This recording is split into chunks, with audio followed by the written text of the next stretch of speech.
All right, so welcome back, everyone. Okay, so this is going to be, I guess, lesson number 2. It is related to lesson number 1 on break-even analysis and just introducing the concept. So we took an example with this hot dog stand, and our example was that we had these variable costs that were associated with the hot dogs, the buns, okay, mustard, ketchup, and that was about 50 cents. Okay, so that's what we had for our variable costs. We had a fixed cost to rent our cart, and that cart was rented on a monthly basis, and that was $3,000. And then we decided that we're going to be selling these for $2.50. And the maximum that we could sell within a month, we said a capacity was set at 3,000. That would have been quite a bit, actually, if there's only one single person working. Now, our total costs and our total revenue, okay, so in terms of the actual equations, well, we know that our total cost is the fixed cost, so that's $3,000. That's what we would start with, even if we didn't sell anything as of yet. And then we would just simply add our total variable cost. And our total variable cost is how much you are paying for each, in this case, in each of these hot dogs, and how many of those hot dogs you're going to sell. So the volume was just simply X. And now our total revenue is very simple because all that we're doing is we're just bringing in money, okay, on the sales of our hot dogs.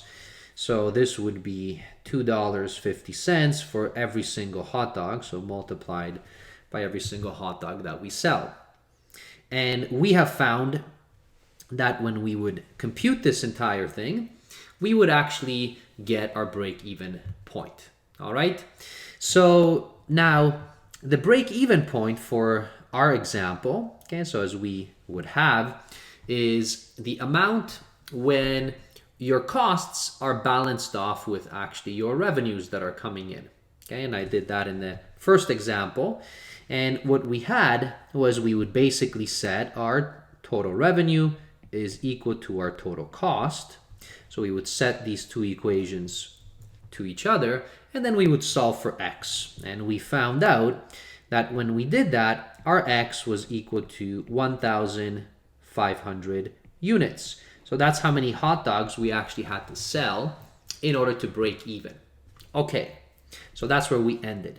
Now, let's extend this a little bit because I want to talk about a few other concepts, and you can see on the agenda on the right-hand side that we have, okay, so something called a contribution margin, a contribution rate, and we talked about break even in terms of how many units, okay, so in this case, how many units we would sell is this amount right here, okay, so this right there, that's in units, but there are two other ways that we can represent break even, and that is in terms of dollars, and that's total revenue, and as a percent of capacity.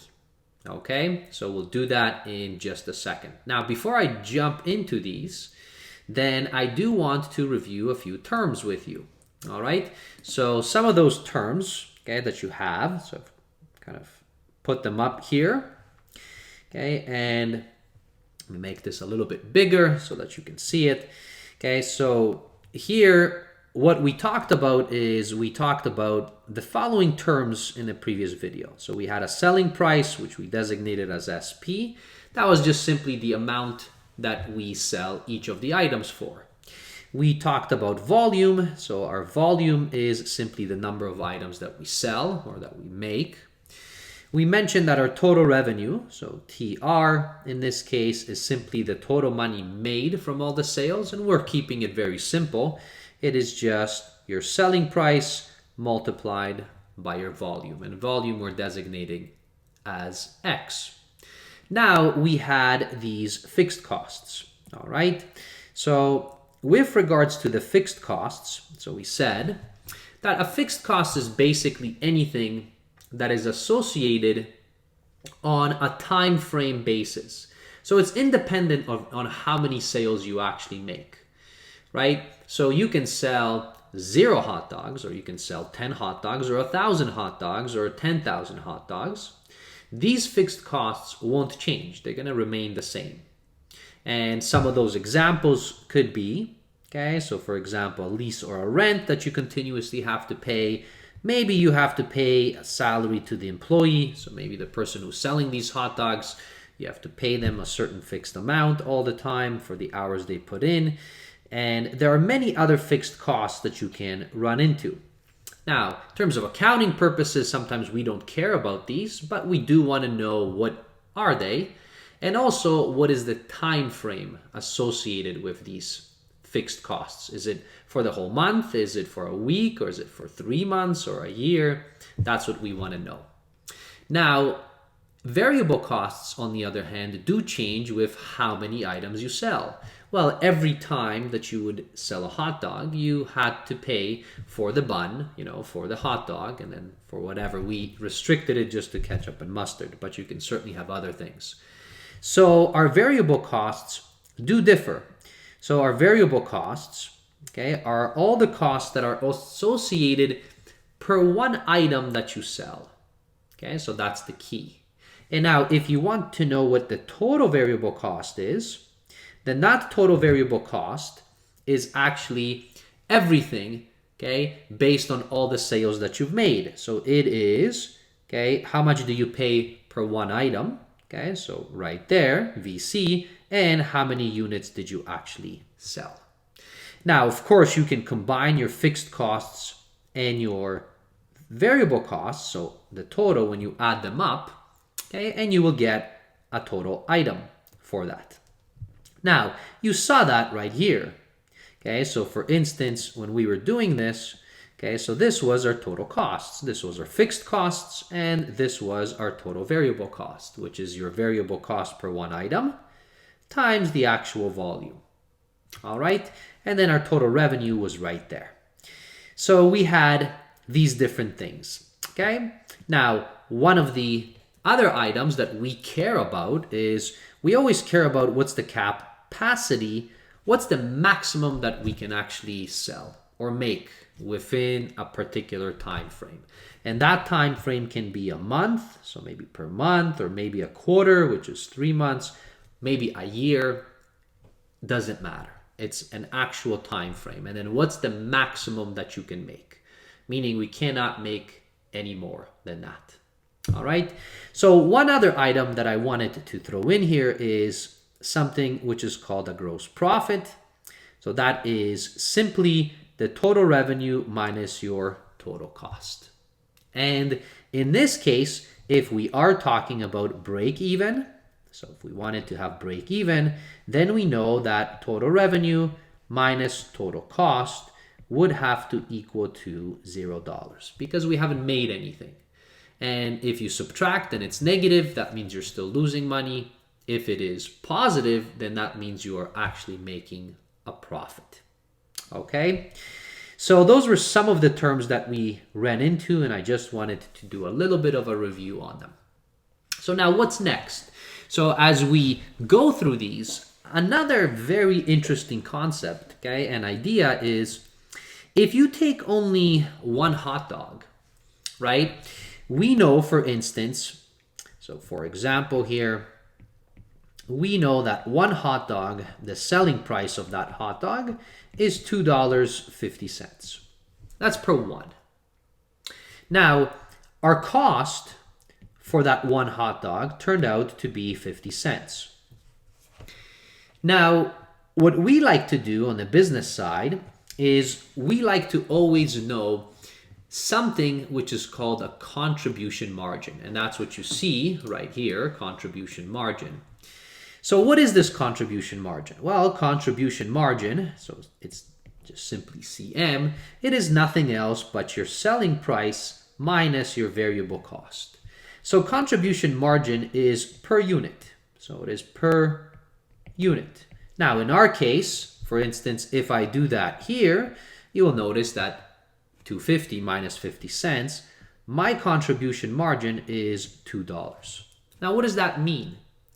It means that this $2 that I have is basically my profit on each of the items. Now, we have to be careful a little bit because we are calling it a contribution margin. Now, what does it mean, okay, in terms of a contribution margin? So contribution margin, what that means is it is contributing first to pay off all your fixed costs. Now, we have a $3,000 of fixed costs that we have to pay off. So every time you would sell a hot dog, $2 would first go to pay off the $3,000 in fixed costs. And now, what's so nice about this contribution margin is that instead of solving our equation, so when we were solving our equation for break even, which was total revenue is equal to total cost, and we would sell it, instead, what we can do, so instead of this, what we can do is, because we know that each contribution margin first pays off our fixed costs, then if you like, you can create a new little formula for break even, and then it's a little bit easier, and that is break even in terms of units is equal to simply your fixed cost, so in our case $3,000,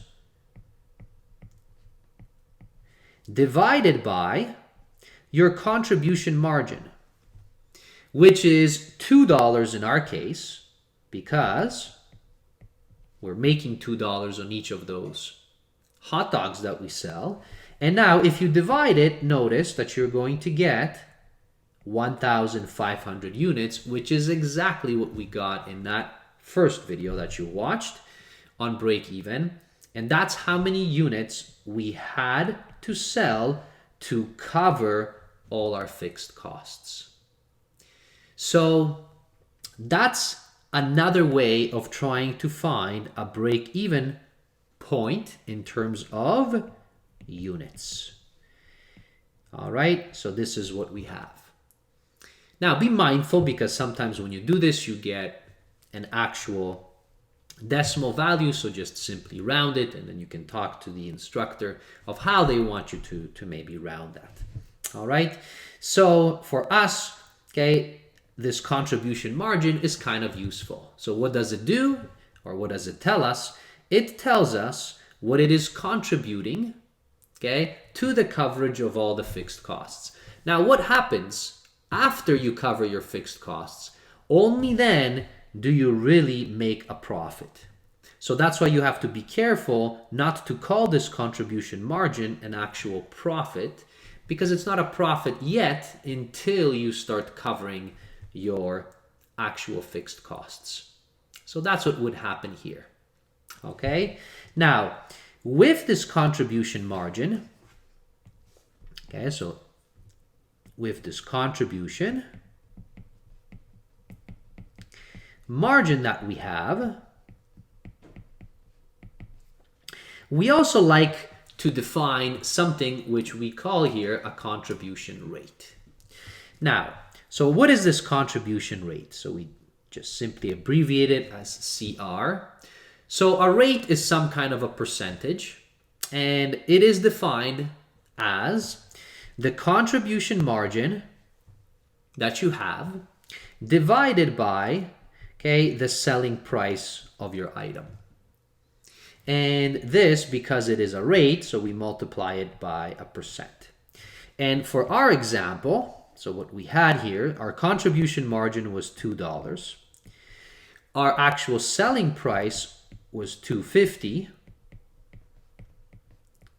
Okay, so if we do that, so let's say we have 2 divided by 250, okay, is equal to 80%, because now I can take this, multiply it by 100, okay, and then I'll get my 80%. So that is your contribution rate. Contribution rate. Okay? And I want you to think about a little bit, what does this rate actually mean? What happens if it gets closer to 100? What happens as it gets swayed back into 0?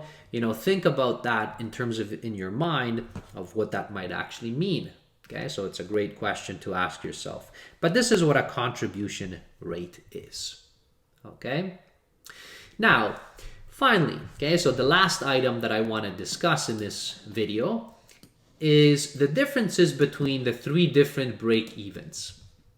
So often, okay, what you have is, or what you are asked, is you might be asked about break-even, okay, first in terms of units, meaning how many units do you have to sell to have a profit of 0? And that's what we just did, okay? It was 1,500.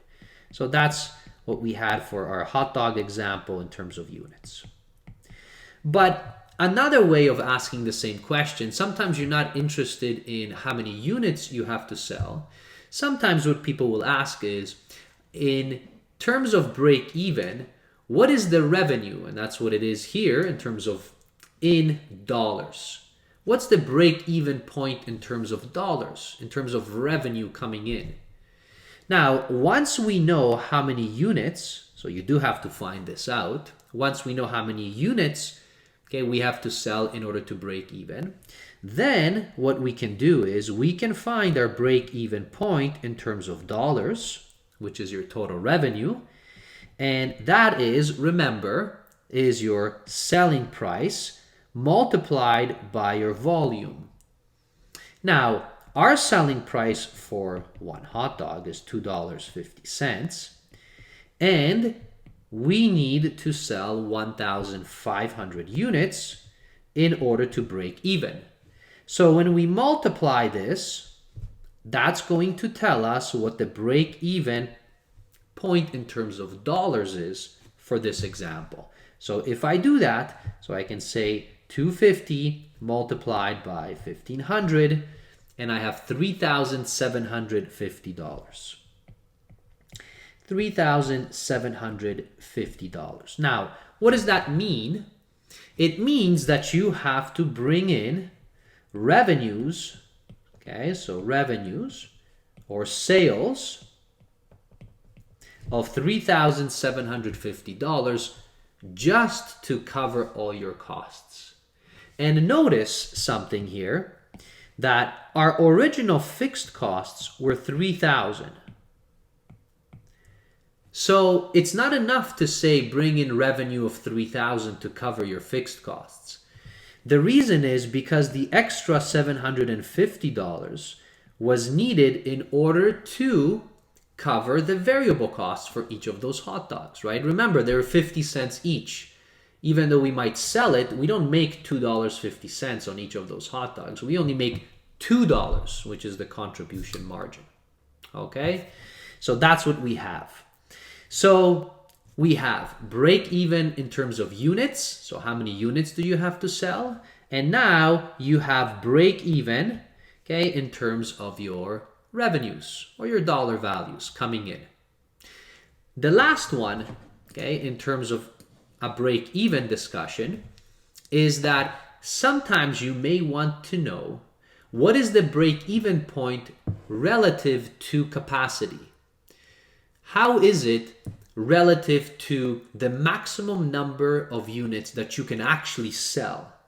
So remember that what we had originally in the question, we had a capacity that we could only sell 3,000 units or 3,000 of these hot dogs in a month, right? In 1 month.